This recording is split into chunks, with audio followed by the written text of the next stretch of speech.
Hello and welcome to Lavneesh sir की class.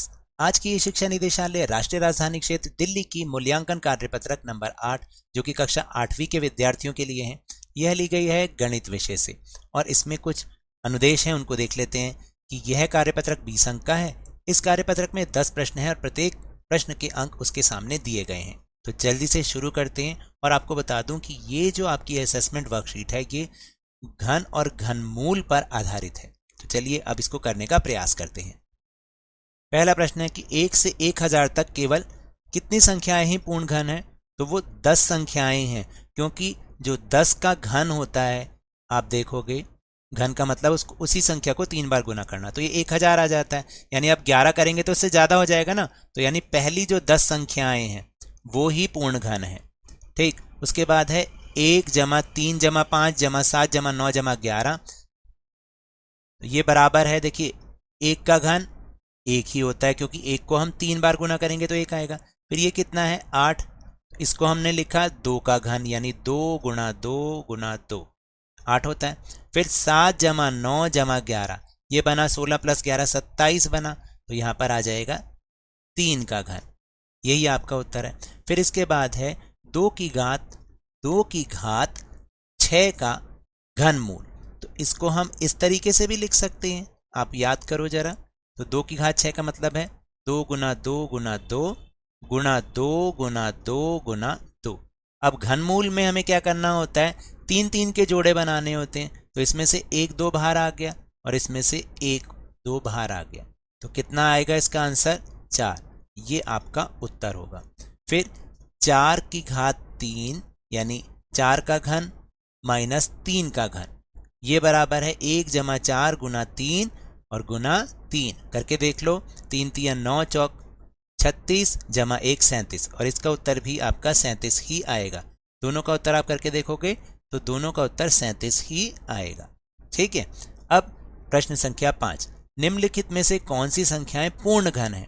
128 नहीं, 343, 100 या फिर 625। तो सही उत्तर है 343, क्योंकि ये 7 का घन होता है। 7 गुना 7 गुना 7, बाकी सब नहीं है। तो यही उत्तर आपका बिल्कुल सही है। फिर इसके बाद है वह कौन कौन से अंक हैं जिनके घन के इकाई का अंक उसी संख्या के बराबर होता है? तो देखो इसका मतलब पहले आप समझ लो कि मान लो जैसे 1 है, 1 इकाई का अंक 1 हो गया। अगर हम इसका घन निकालेंगे, मतलब 1 गुना 1 करेंगे तो भी 1 ही आएगा, तो ये सेम होता है। इसके बाद हम 2 का घन करके देखते हैं तो वो 8 आता है, वो सही नहीं है। फिर अगर 4 का घन करके देखते हैं तो 4 गुना 4 गुना 4, ये कितना आता है 4 चौक 16 चौक 64, तो इकाई का अंक भी 4 है, तो इसका मतलब ये भी सही है। तो इसका मतलब कौन कौन सी वो संख्याएं हो गई हैं? तो मैं उत्तर आपको बताता हूँ। 0 1 4, ये 1 है। ठीक है बेटा, इसको सही कर लो आप। इसका उत्तर है 0 1 4 5 6 और 9, ये इसका उत्तर है। ठीक है। फिर इसके बाद है वह छोटी से छोटी संख्या बताएं जिसको 72 से गुणा करने पर वह पूर्ण घन बन जाए। तो इसका उत्तर हमें एक अगले पृष्ठ पर देखना होगा और उसके लिए हमें 72 के गुणनखंड करने हैं। ठीक है, करके देख लेते हैं। तो ये है प्रश्न नंबर 7। सबसे पहले आप 72 के गुणनखंड करोगे। ठीक है, तो 36 दूनी 72, फिर 18 दूनी 36, फिर 9 दूनी 18, 3 तिया 9 और 1 तिया 3। तो आप 72 को कैसे लिखोगे? 2 गुना 2 गुना 2 गुना 3 गुना 3। अब हमें घनमूल के लिए जो है, घन बनाने के लिए, परफेक्ट क्यूब बनाने के लिए हमें क्या करना पड़ता है ना? 3 के जोड़े बनाने पड़ते हैं। तो यहाँ पर तो 1 ये बाहर आ जाएगा, लेकिन यहाँ पर तो 2 ही रह गए। अगर हम यहाँ पर एक और 3 लगा दें तो फिर तो हमारा 3 आ जाएगा ना, 3 बाहर आ जाएगा। तो इसलिए हमें पता है कि अगर हम 72 को 3 से गुना कर दें तो यह पूर्ण घन संख्या बन जाएगी। पूर्ण घन संख्या बन जाएगी। तो यही आपका उत्तर है। ठीक। फिर है 8वां प्रश्न, रीना के गणित के 20 अंकों के यूनिट टेस्ट में जितने अंक आए, रमेश के उससे दुगने अंक आए और महिमा के रीना से 3 गुने अंक आए।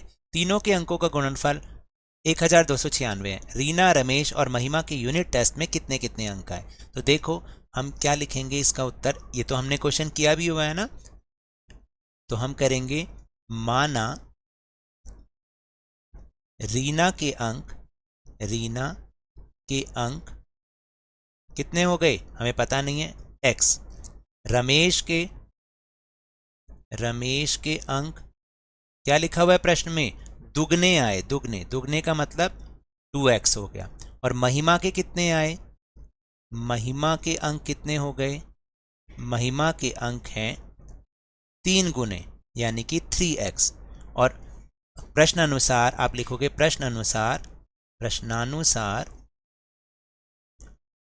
तो तीनों का गुणनफल यानी x गुना 2x गुना 3x, गुणनफल कितना है 1296। अब आप इनको तीनों को गुना करोगे तो ये बन जाएगा 6x का घन यानी 6x क्यूब 1296।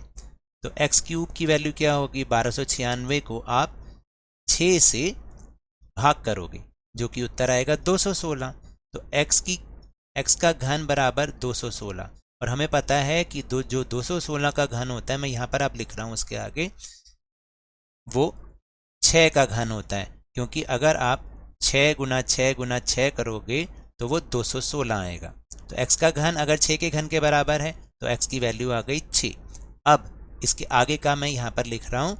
अब आप देखो कि रीना के कितने अंक होंगे, रीना के अंक हो गए 6। रमेश के कितने हो गए, रमेश के अंक कितने हो गए, 2x था यानी कि 2 गुना 6 मतलब 12 अंक। और महिमा के कितने हो गए, महिमा के अंक वो थे 3x, 3 गुना 6 मतलब 18। यही आपका उत्तर है। फिर है प्रश्न नंबर 9, अभाज्य गुणनखंड विधि द्वारा 13824 का घन मूल ज्ञात कीजिए। तो अभाज्य गुणनखंड विधि करने के लिए हमें क्या करने पड़ेंगे, इनके गुणनखंड निकालने पड़ेंगे ऐसे। ठीक है, तो आप इस तरीके से लाइन लगाते जाएंगे और इसके हम गुणनखंड निकाल लेते हैं, है ना। मान लीजिए इतने लगा लेते हैं। तो सबसे पहले हम लिखेंगे 13824, ये किससे भाग होगा देख लेते हैं। देखो पहले हम इसके इस तरीके से गुणनखंड निकालेंगे, थोड़ी सी आप कैलकुलेशन करोगे ना बिल्कुल आपको समझ में आएगा। तो अब हम इसको कैसे लिखेंगे,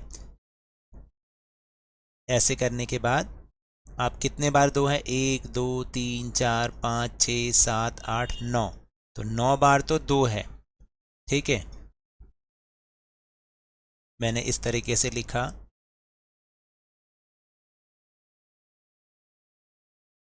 और 3 बार 3 है, इस तरह से ये इसके आगे अभाज्य गुणनखंड। अब हमें क्या करना है, घनमूल निकालने के लिए, तो आप यहाँ पे लिखे घनमूल निकालने के लिए क्या करना पड़ता है, 3 3 के जोड़े बनाने पर 3 3 का ग्रुप बनाना पड़ता है। तो हर एक में से एक बाहर आ जाएगा। तो इसमें से पहले 2 बाहर आ गया, फिर इसमें से 2 बाहर आ गया, फिर इसमें से 2 बाहर आ गया और इसमें से 3 बाहर आ गया। 2 दूनी 4 दूनी 8 दिया 24, 24 इसका उत्तर है। अब है 10वां प्रश्न, 5 सेंटीमीटर, 3 सेंटीमीटर और 5 सेंटीमीटर की लंबाई, चौड़ाई और ऊंचाई वाले डिब्बे को एक घन का आकार देने के लिए कम से कम ऐसे कितने घनाभों की आवश्यकता होगी। तो देखिए इसका उत्तर क्या होगा, हमें पता है। सबसे पहले तो आप इसका ये सारा जो दिया हुआ है ना वो लिख लिया करो। लंबाई कितनी है, वो है 5 सेंटीमीटर। फिर है चौड़ाई कितनी है, वो है 3 सेंटीमीटर। और फिर ऊंचाई कितनी है, वो है 5 सेंटीमीटर। तो घनाभ का आयतन क्या है, घनाभ का आयतन लंबाई गुना चौड़ाई गुना ऊंचाई। ठीक, ये हो गया 5 गुना 3 गुना 5। ठीक है, अब हमें बोला गया है कि इसको घन का आकार देना है। तो घन का आकार देने के लिए, घन का आकार याद रखिएगा, हमें इसमें कुछ नहीं करना। घन का आकार देने के लिए, इसका मतलब हम इसको पूर्ण घन भी बोलते हैं, जो ऊपर हमने किया कि पूर्ण घन का आकार देने के लिए हमें क्या करना पड़ेगा। तो पूर्ण घन बनाने के लिए अगर आप याद करो तो हमें देखिए, या तो हमें जैसे 2 इसमें संख्या हो गई, अगर मैं इसको इस तरीके से लिख दूं 5 गुना 5 गुना 3, तो अगर मुझे इसमें 3 के जोड़े बनाने हो, तो अगर मुझे 5, सीधी सी बात है, अगर मुझे 5 बाहर निकालना है, पूर्ण घन बनाने के लिए 3 का जोड़ा बनाना है, तो मैं यहाँ पर 1 5 लगाऊंगा, और जबकि अगर 3 की जरूरत है तो मैं 2 3 और लगाऊंगा। ठीक है, तो ये दोनों और ये अगर हम इसको गुणा कर लें, 5 गुना 3 गुना 3, ये कितना आया 45। तो हमें क्या करना पड़ेगा, हमें ऐसे 45 घनाभों की, सिंपल, ये बहुत इजी ट्रिक है, आवश्यकता होगी। आपने सिर्फ यही लिखना है।